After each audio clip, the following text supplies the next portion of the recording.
I don't think people understand how serious Kamala Harris is. And I don't think Republicans understand that this is nothing to laugh about. You see, if you watch Fox News and you watch the usual suspects, what they do is they just talk about how she laughs. And they assume that everybody knows, well, she can't be taken seriously, right? I mean, she laughs. She never went to the border. She never did anything. When asked about the border, she says, well, I didn't go to the border. I didn't go to Europe either. And that's supposed to mean something.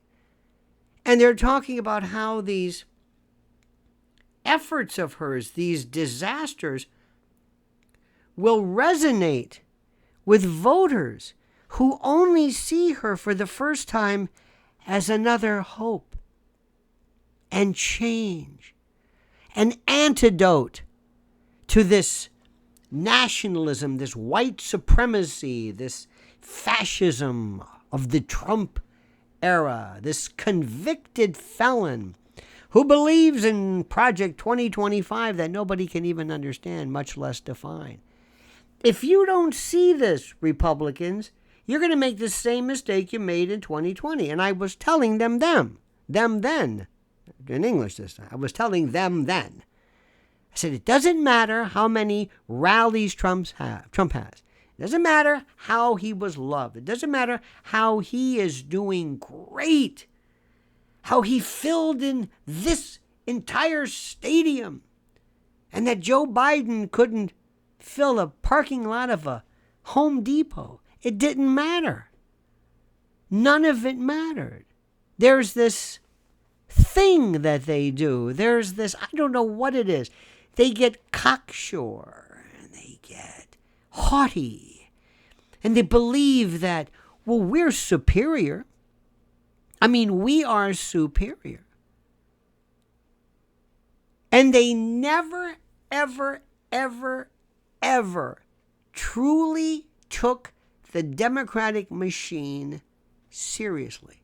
After all of the lawsuits, all of the prosecutions, all of the impeachments, the emoluments clause, that was still my favorite.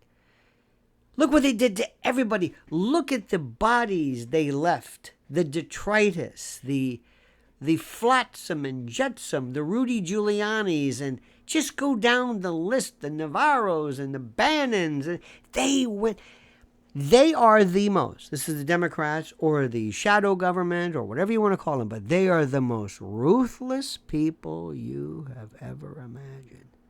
And you don't get it, GOP. You don't get it. I don't understand it.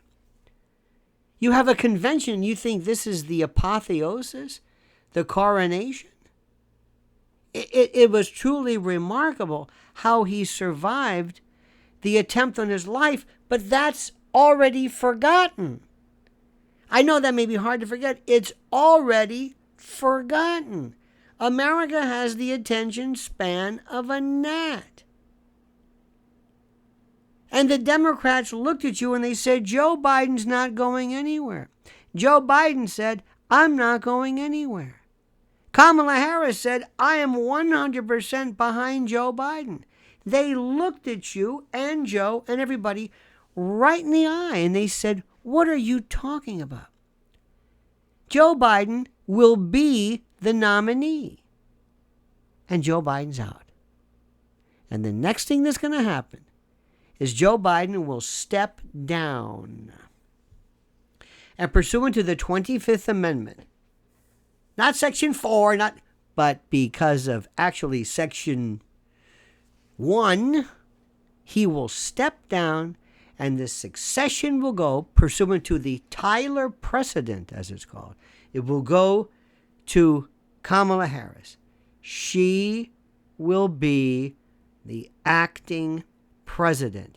She will be the incumbent president. Get used to this sound. It might be for just 106 days or whatever.